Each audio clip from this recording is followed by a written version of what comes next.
Okay. Hello, my fellow risers.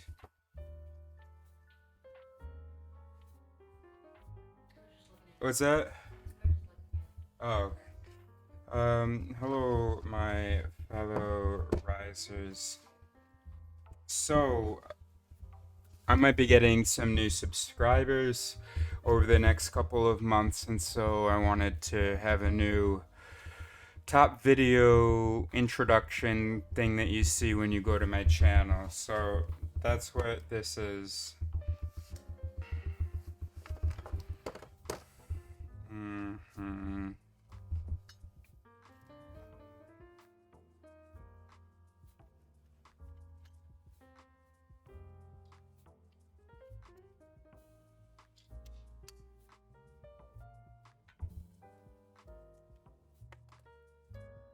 Okay, all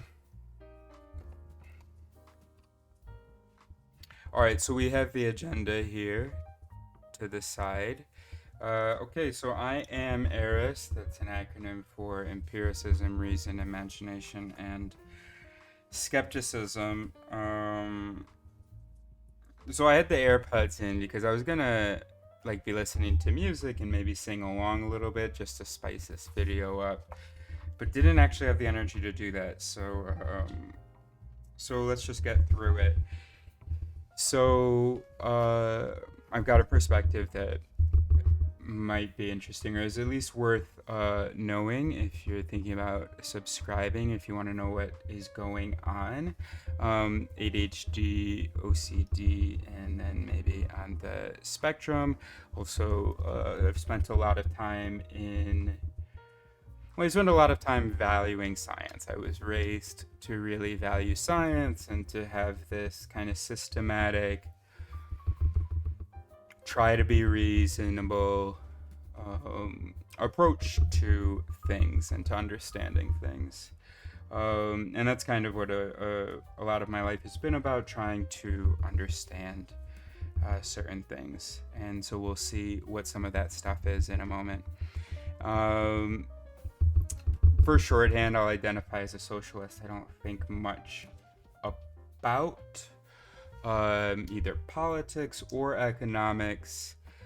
But the more that I learn about the brain and the fact that I have a strong sort of ethical and communal moral instinct, there will be a lot of content that's against capitalism and just the way that our society is right now. Um, and it's going to be from the perspective of, yeah, someone who's obsessed with understanding the mind and just how foolish humans can be. So I've had some cool experiences living in the woods for a couple of years, and then I lived in Europe for like 10 years, and so that might be interesting to talk about or to hear about. Anyway, so what really matters is that I'm obsessed with understanding or getting closer to understanding the mind, and also just trying to be good and figuring out what that means. So we'll be talking about stuff like that. So the mission is, it's kind of a combination of neurophilosophy and ethics. I want to contribute to our cultural evolution. So one of the most important things that I think we have to do is achieve some level of self awareness.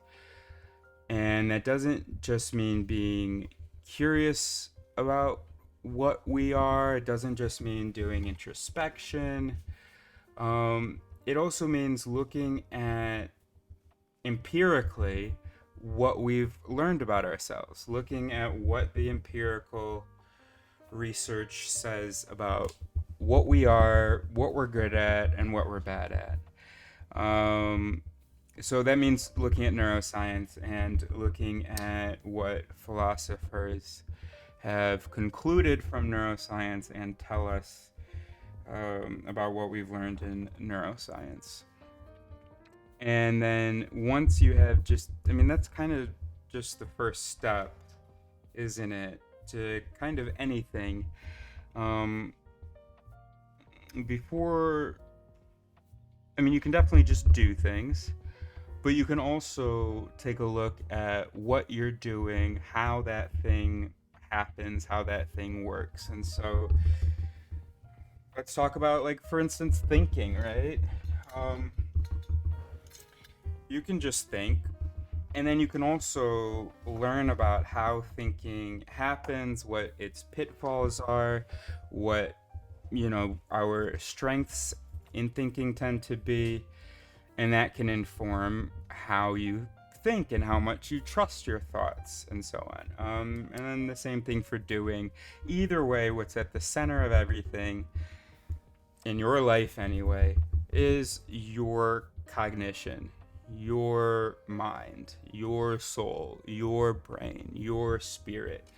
We don't want to say that you are actually, more important than anything else, but it is still a more primordial thing to everything that you do, is what you are and what you are good at and what you are bad at and what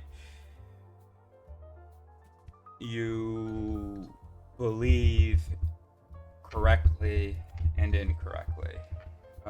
So then once you have some idea of what the idea maker is, what the idea evaluator is, you'll be in a better position to think about what's real and what's good. I don't know what's real or what's good.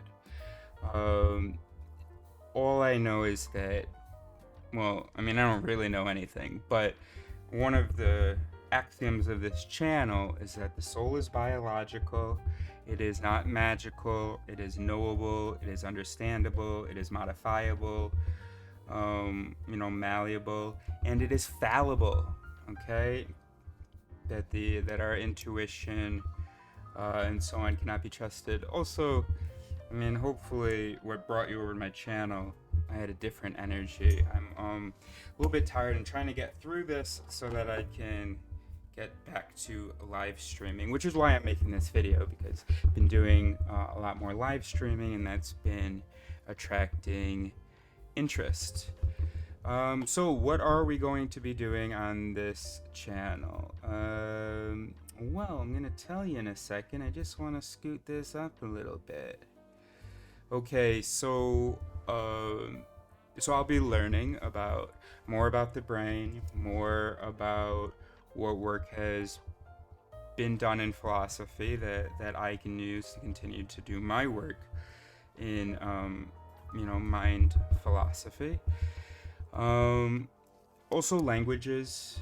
My partner is working on French, and so there might be content where I am helping her with that. I'm conversational in Spanish. I want to, I'd like to be fluent in Spanish, so I'm working towards that, and that might be on the channel. I also want to learn Arabic. That might be on the channel. I also want to learn some constructed languages, because I think that they are going to be really useful to my thinking about thinking. So I want to learn Lojban, don't even know how to say it, but that's supposed to be a language that makes it easier or clear, less ambiguous, clear, let's say, logical moves. They make logical moves easier. That's pretty much all that I know about it, and that's why I'm interested in it. Between all the different sort of synonyms and different ways to express the same relationship between ideas that you have in English, it can get messy, and Lojban is supposed to be cleaner. So that's great. Also Tokipona, it's only like 100 words, I think, and so I think that's a really valuable window into communication, like efficiency, what matters, and also I guess it's about the fact that I don't think our thoughts are really as complicated as our language, and I know I would definitely sometimes say the opposite. What I mean now is that, um, I feel happy is a pretty basic thought, but there are a lot of ways to express that in English. And yes, they do have nuances, but a lot of times those nuances don't really matter, aren't really included in the thought or necessary to the expression of the thought. So whether it's I feel joy, or I feel even excited or enthusiastic or happy or positive, or whatever. So anyway, so I'm interested in, and I'll have more to say about that as I learn Tokipona.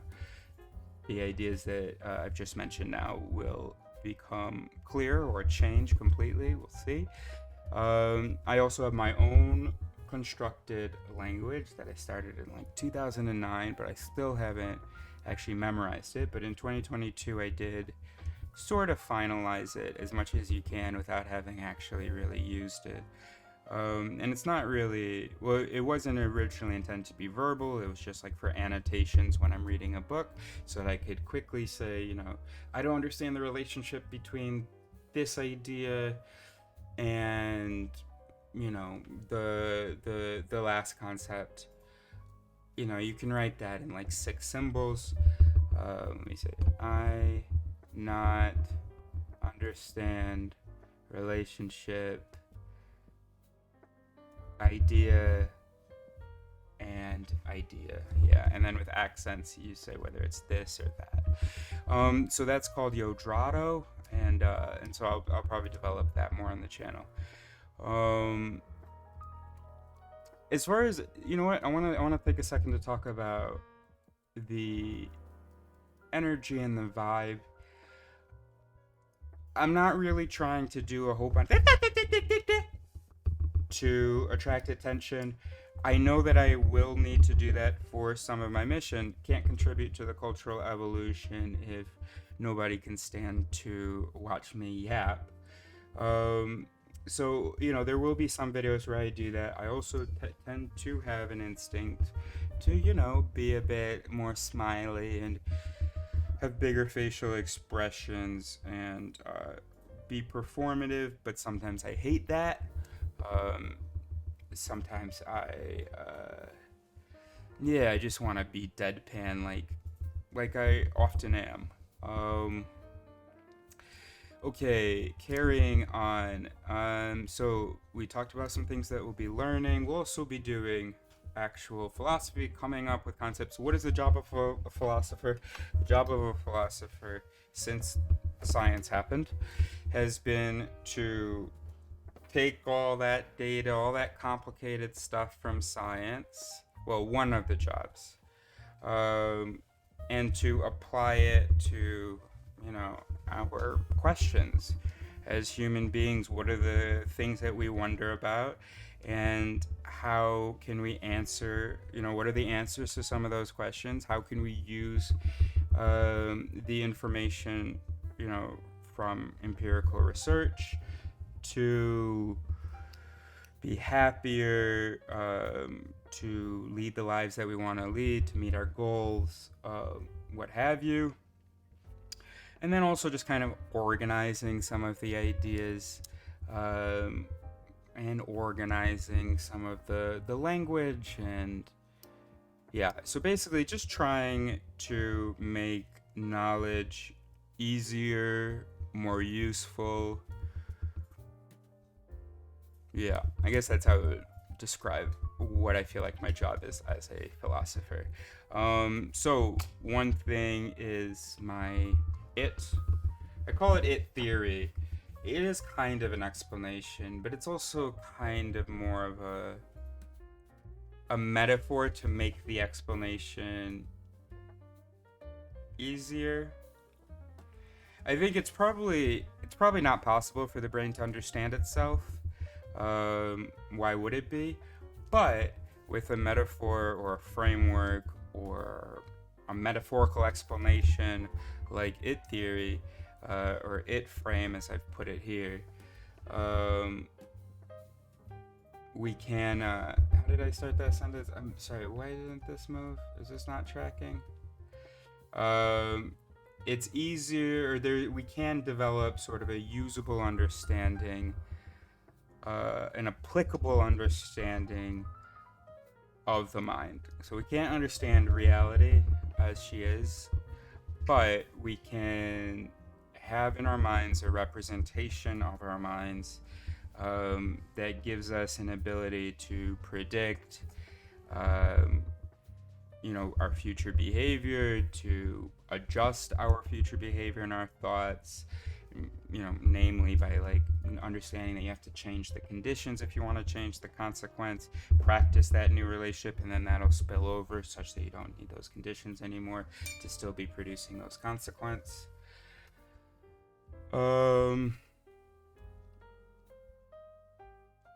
Yeah, so I don't know. I think I just maybe left a sentence hanging, but that's okay. Another thing is Aleris. I really don't want to die without having come up with a pen and paper protocol for a disagreement. Or not invent from scratch, but just like it theory. It theory is a synthesis of the stuff that we've learned, and then I invented a bunch of words and a vocabulary. But I didn't come up with the it frame from scratch. And Aleris, I tend to have an instinct to try to come up with it from scratch, but I know that work has been done about how we can discuss things, how we can resolve disagreements, how we can learn from each other in a sort of structured, systematic way that takes into account the pitfalls of normal, actual human reasoning. Because a lot of what we come up with, or a lot of what I know about that we've come up with, is more assumes that humans are rational and so on, and we are not. So just a small I think I want an example a bit less silly than this. No, it's okay. So just like an example, maybe we could incorporate the facial feedback hypothesis, which says that here's an example. See how just holding this pen in my mouth forces me to contract some of the muscles that also contract when you are smiling. The brain works such that when there's like a network that's checking on the face and what it's doing, notices that, hey, some of those smiling muscles are being contracted. And then reports up the line, hey, we're happy. So it can have a slight, and maybe the research isn't really conclusive on this, but perhaps it could have, it could increase your mood, the valence, as we say, of your mood. So whether it's like positive or negative, like good or bad, and that could be beneficial in a disagreement. Also, for instance, our working memory isn't as good as we think it is. So, we'll say this like a whole bunch of stuff to someone verbally, not even with pen and paper, and then the person has to respond. And we think that that's like a reasonable demand, expectation. It isn't. And so, for instance, one form of Aleris that I guess I've already come up with, because it's kind of the beauty is in its simplicity. It's a game of, and then you say a number, like a game of 5 or a game of 20. Originally it was a game of 20, so when I refer to the thing in general, I might say a game of 20, or maybe just a game, but I don't know, maybe I want something more specific, a term that more specifically indicates this project. And anyway, so this sub-project of Aleris, so in a game of 5, basically each person can make 5 statements to the other person. You make a statement, but first of all, there's a small procedure for agreeing on what you're even going to talk about, and establishing each person's overarching claim. And then from that point on, you only get 5 statements, 5 moves, because that can be multiple sentences. But let's say it's a maximum of. See, in the game of 20, it's nice because I just try to use the number 20 for everything. So it's like 20 words, sessions of maximum 20 minutes. Anyway, for the game of 5, say, let's say 15 words. Yeah, or I don't know. But anyway, so there's some limit to what you can say in your turn, how long it can be. You say your thing, and then everybody just chills. They think whatever until the next person has their one statement prepared. Which can be multiple sentences, but their turn prepared, and this. So if the mind is not able to just respond immediately, then there's going to be less of a reliance on what we call type 1 processes than type 2 processes, which are more nuanced. They need to feel like they have room and time to operate, whereas type 1 are just rapid fire. And so if you only get 5 turns, more likely that you're going to say, okay, hold on, let me reflect. Also, you have to use pen and paper. Also, there's a limit to how much you can say, and so on. And all of this, I think, are conditions that are going to engage system 2 processes, type 2 processes. So anyway, stuff like that. Another thing is like Q&A. I've done a lot of thinking about like what it means to be human, what it doesn't mean to be human, and I often don't feel human, so sometimes it's kind of from an outsider perspective, but of course I am human, so it's definitely also from an inside perspective. So I like being asked questions and getting an opportunity to share those thoughts that I have come up with in a couple decades of thinking about these things. Where is Neo? Oh, he's by the door. I see. Okay. Well, I guess they can just come in, huh? I'm gonna go get him. Well, actually, no. Oh, that's great. Thank you.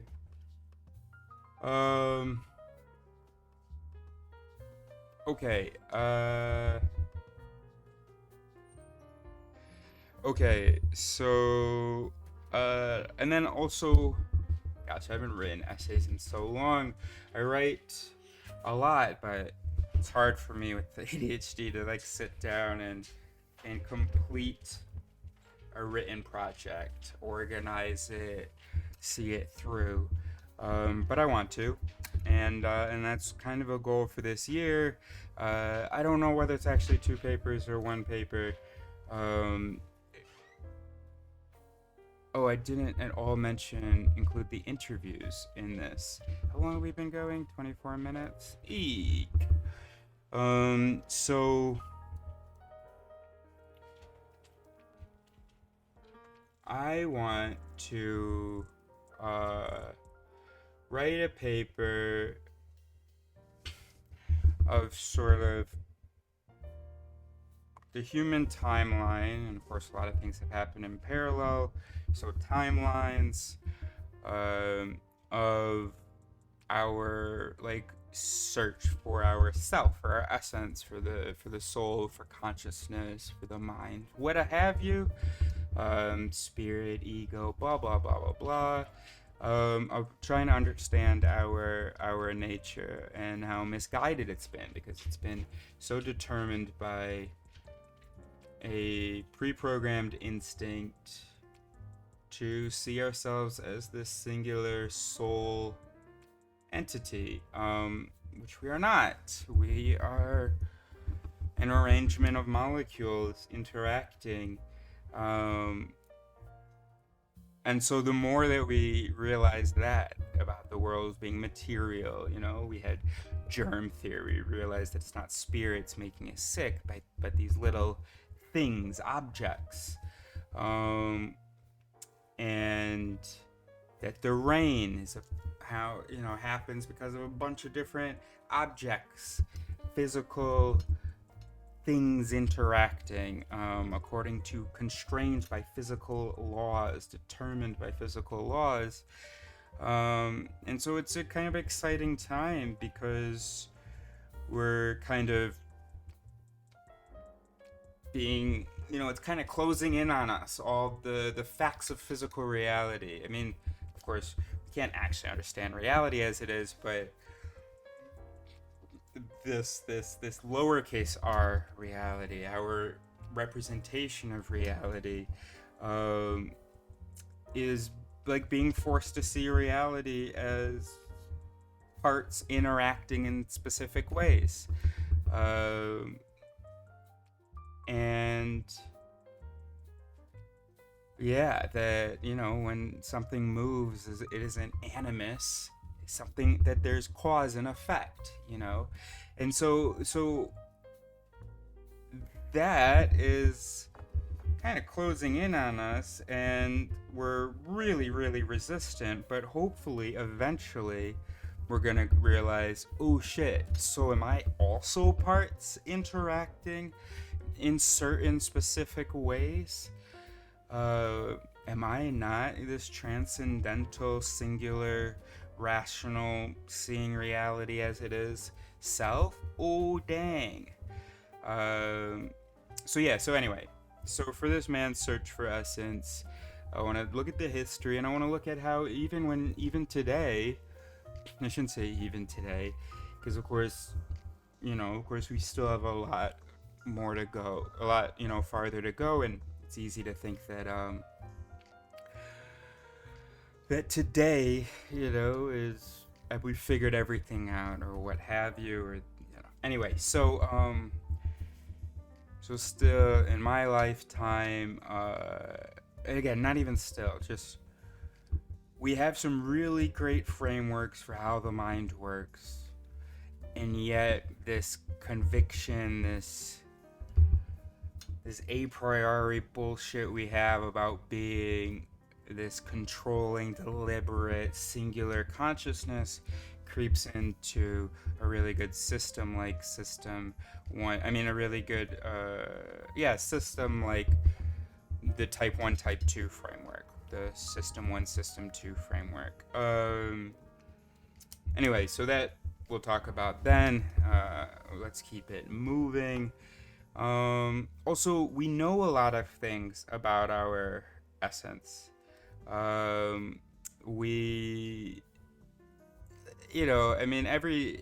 It's pretty clear that we're brains, for all intents or for most, anyway, for our intents and purposes. And yet we just keep looking, because that is not how the brain wants to see itself.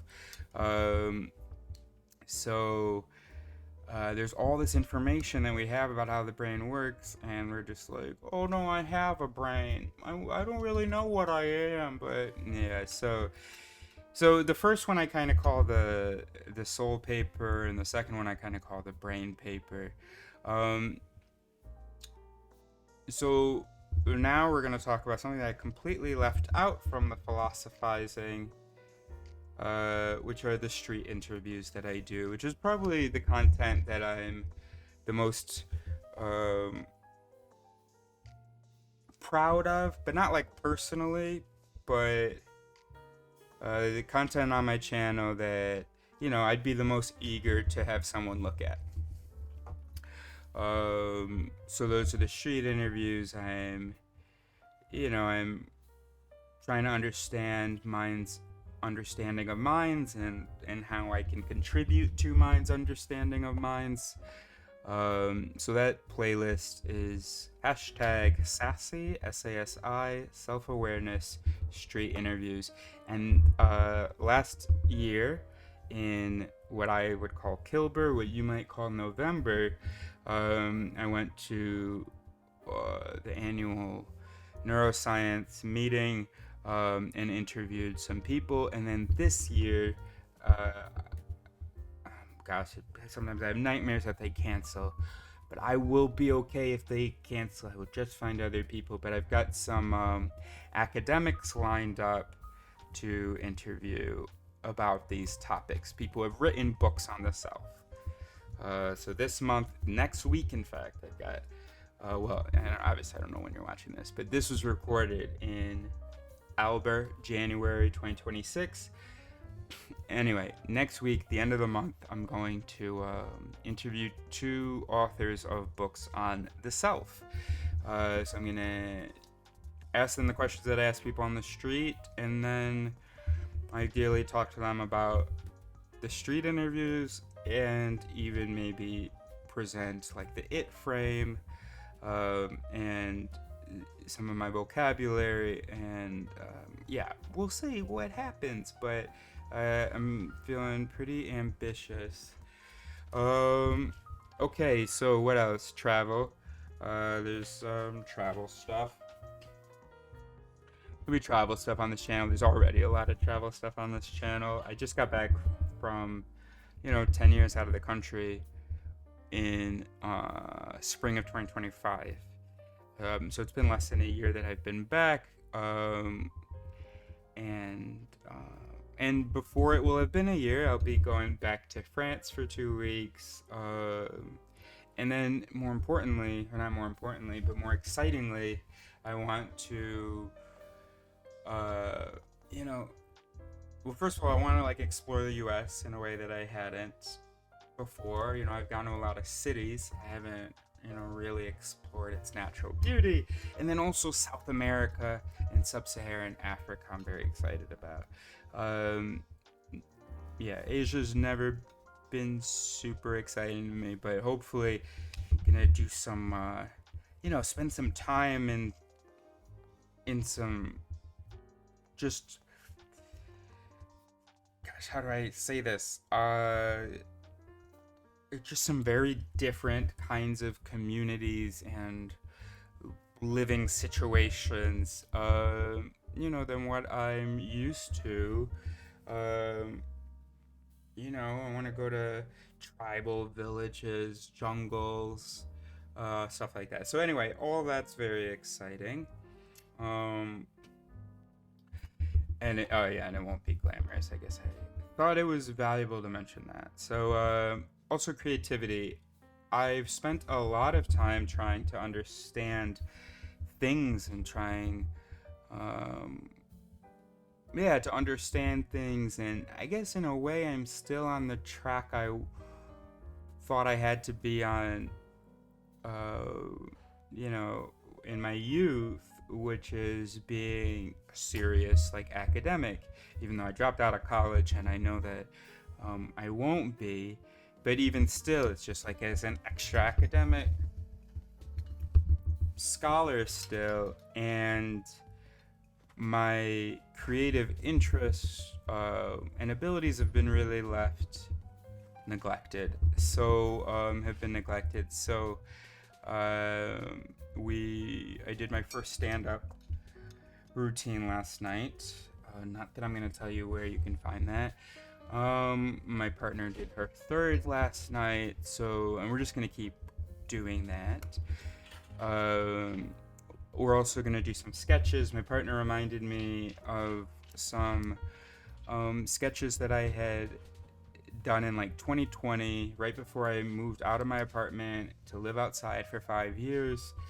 I was like, oh, hey, you know what? I'm going to just write a couple scripts and do a couple sketches. And I've always kind of avoided it because, and this is going to sound so ridiculous, and it is, because I didn't want to get popular doing that and then get intoxicated by that and not do the boring, to the masses philosophy stuff that I want to do. But I'm really proud of the things that I've come up with so far.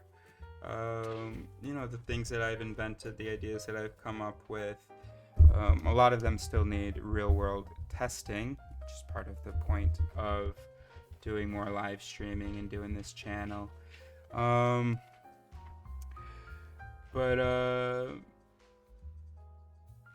was I saying? I was just thinking about hey, doesn't Oliver want to come hang out? Yeah, he's been snoozing up there. I wanted him for visual stimulation for the content. What's that? Yeah, I mean, just lightly.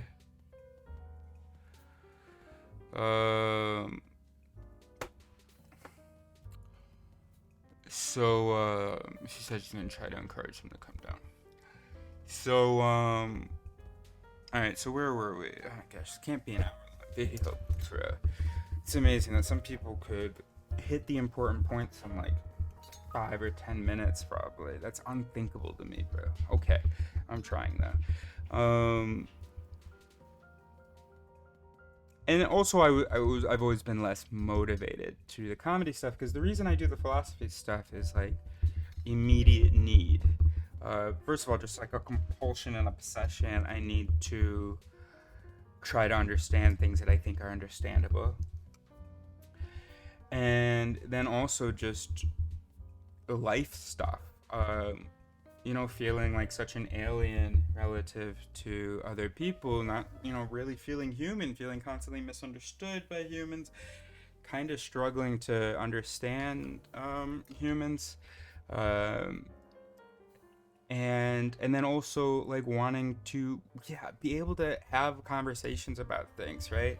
I've been arguing my whole life. I don't like arguing. I don't like debating. I want to be discussing.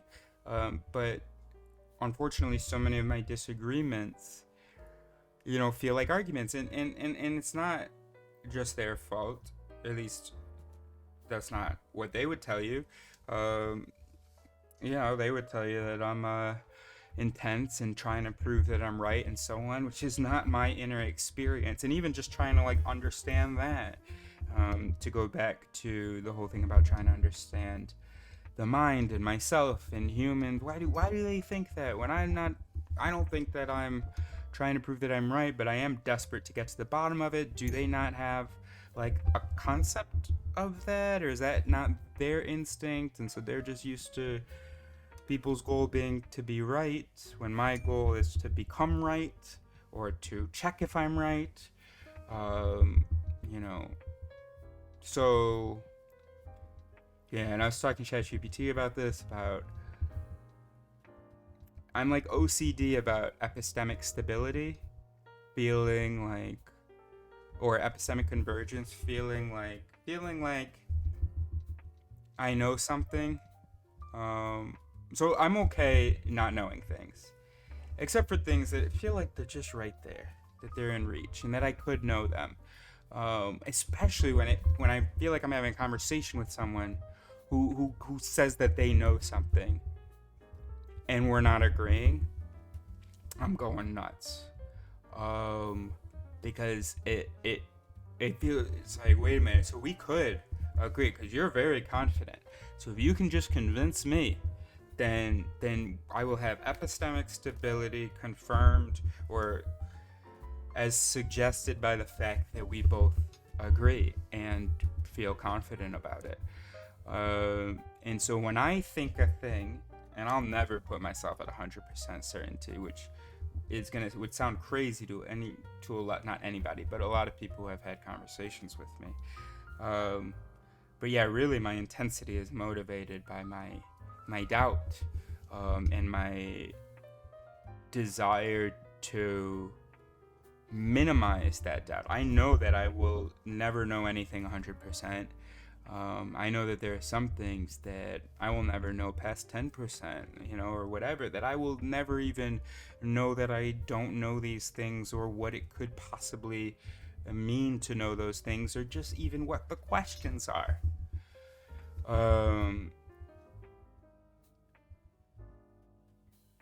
But when it feels like I can know something, especially because the person in front of me says that they know it, and I'm like, okay, let me get there, bro. Help me get there, bro. And I want to be able to go back and forth, but in a constructive way. And so that's why I want to invent Aleris. Anyway, what else?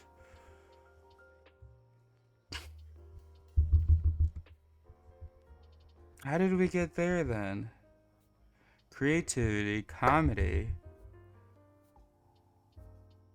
How did we get there? I don't remember, bro. So, so back to the creativity stuff. Now, especially the last several months, I'm having a hard time listening to music, watching TV, watching movies, thinking, why the fuck aren't you writing, Eris? Why the fuck don't you have something like that you can share with someone? But I'll find any excuse, because that's probably the hardest thing, is to write original things, and it's much easier to just learn, or to just try to synthesize, what I've learned, or to edit videos, or what have you. But so I need to set some time where I'm not even allowed to do anything else besides just write. So and my partner is doing my partner Sarah, we can give her a name, is doing piano lessons, and wants to be good at the keyboard. So I'm just really looking forward to us having a song for you. I do, by the way, the video that this is kind of supposed to replace is the only song, quote unquote, or poem or rap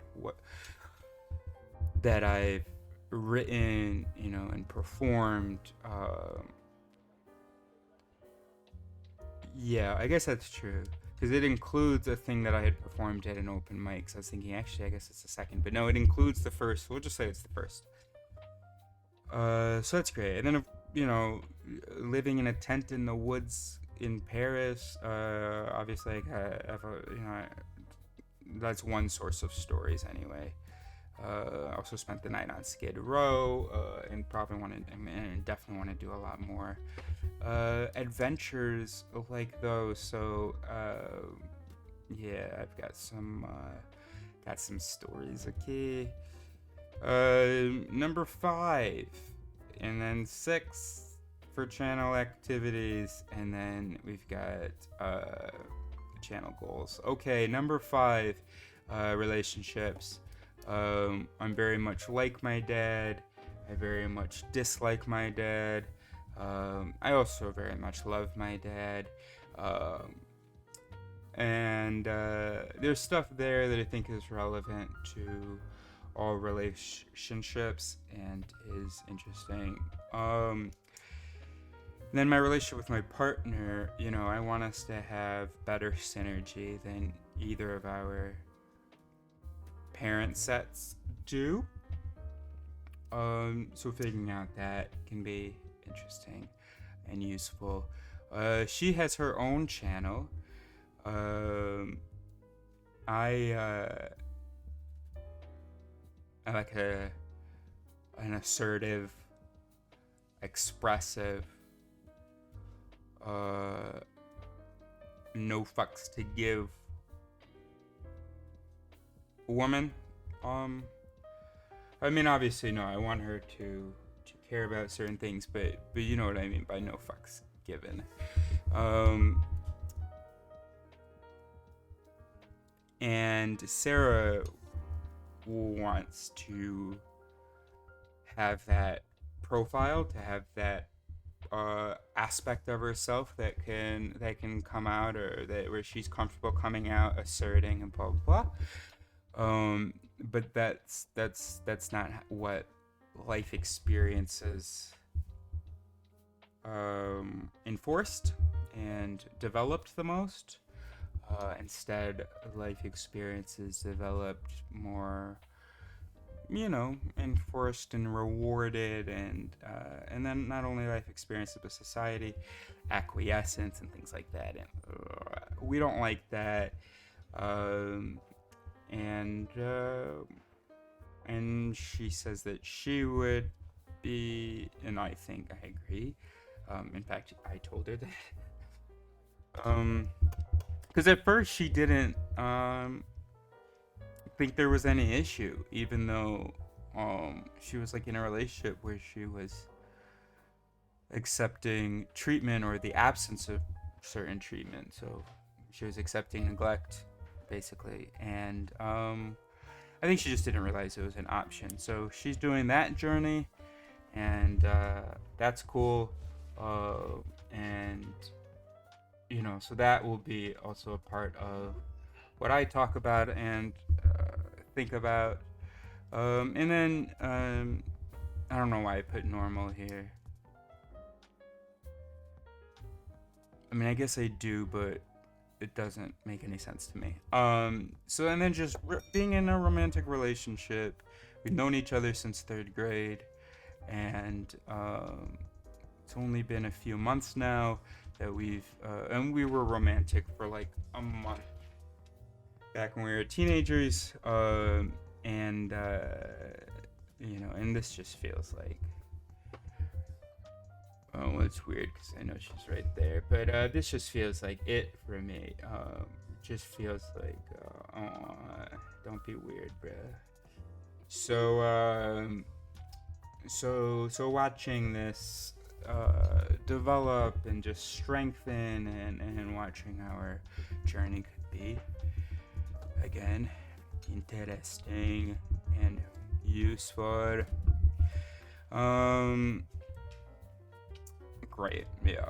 And then of course we're different. She's a lot more risk averse than I am, but I'm thinking that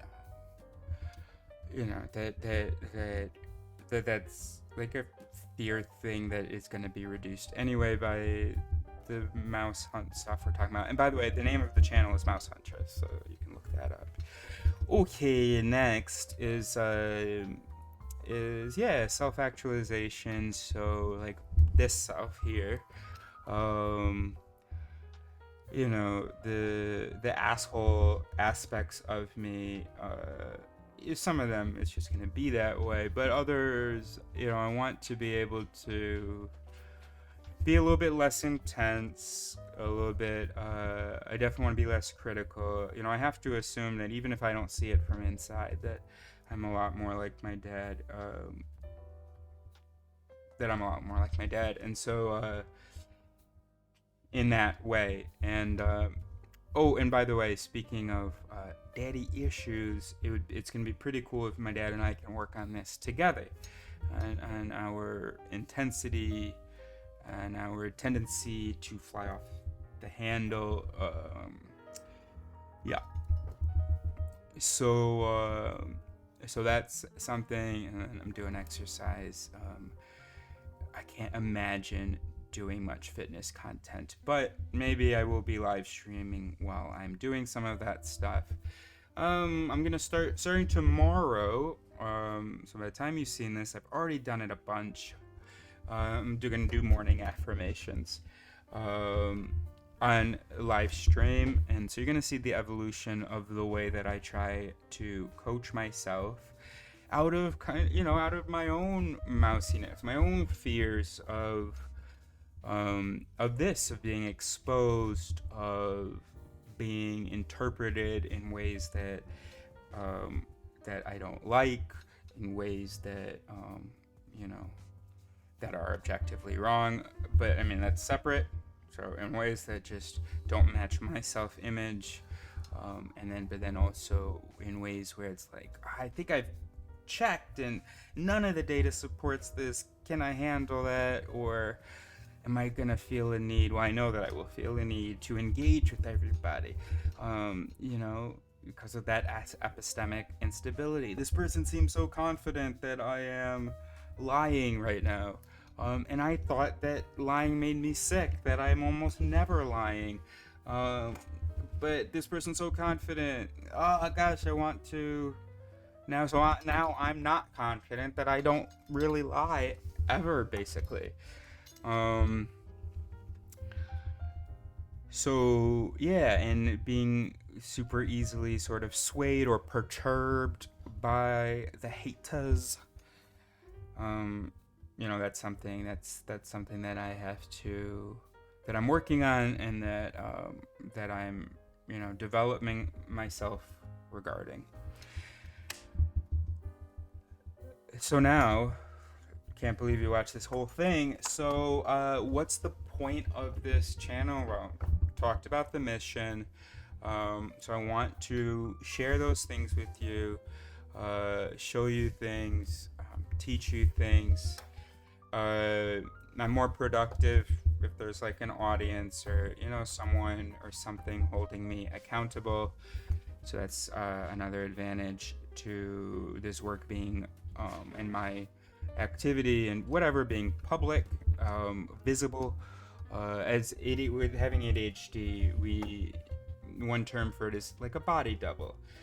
Someone who's there while you're working. So, well, as you can see, I just turned the camera away, but as you can see, one thing that's really helpful is got my lady there. She's working at her computer, and so that helps a lot. And then also I want to be beholden to you about getting things done and being who I want to be and who I see the best version of myself as. Also, I need your help. It is difficult for me to have epistemic stability alone. I don't know which of my ideas are good, so I need feedback.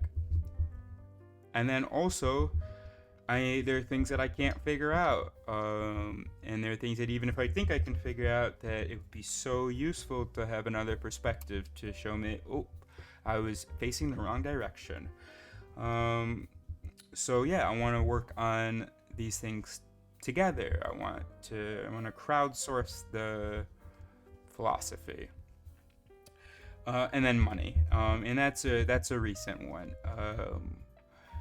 When I was living in my tent, or when I was, like in college, or when I was working in a shoe store, in a lot of different situations, this has been my passion, and without the pressure of earning money from it. But, I'm in my mid-30s, hoping to maybe knock this lady up at some point. So, I am, and this is still all I want to do, and this is all that. I just realized I could have mentioned depression and suicidal stuff. So I, from like 2009 when I first got depression, which probably no coincidence. After high school, I deferred for a year, didn't go straight to college, wasn't speeding towards becoming a professor of neuroscience, and so I got my first depression, and then it was basically, if you had put the button in front of me, there were times when I was in the tent where I wouldn't have pressed it, but basically 2009 and 2024, I'm pressing the button. Let's say it's a delayed, where it's like I get a year to apologize to my mother, for leaving, and for having been difficult,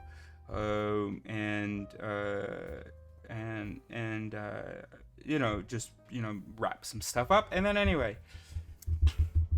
and then I can go.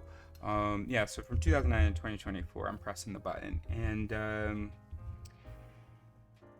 think I have a video about how that changed. I think it's from May 29, so Ekber 29, 2024, Ekber 29 in Deldi. So Thursday, May 29th, 2024. But that might not be, that's not the publishing date. Anyway, but that, I have the dates in the title, so, I mean, in my system, in the date system of the future. And so now, as long as I am like able to do this stuff and I don't have to lead some meaningless existence, because I will not do that. And maybe this is meaningless, but it feels meaningful to me, and it feels like a pursuit of meaning, and it feels, you know, like I'm finding meaning and giving meaning to things, and, you know, so it's my only option. I'm not. So then I have to make money from it, because I exist in the world. At least now, anyway. Obviously, it would be nice to spend time living, just really living off the land in a way that I haven't ever, even if I lived out on the land, in the land, in nature and stuff. You know, it would be nice to spend time where money is just paper that the silly people use. And their silliest use of paper. Where the only paper I'm using is for ideas, not for material. For meaning, not for material. So anyway, so there you go. That's the idea. So if you watched all of this, you can definitely subscribe and go back and start putting likes on stuff, so that get some money out of this, which is obviously not the goal, but no, it is a goal now, and that's okay. I'm honestly ashamed of it, but I'm trying not to be. And that's it. Thank you very much. Great, we kept it under an hour, so we can be proud of ourselves. Thanks so much. Love you so much. Bye.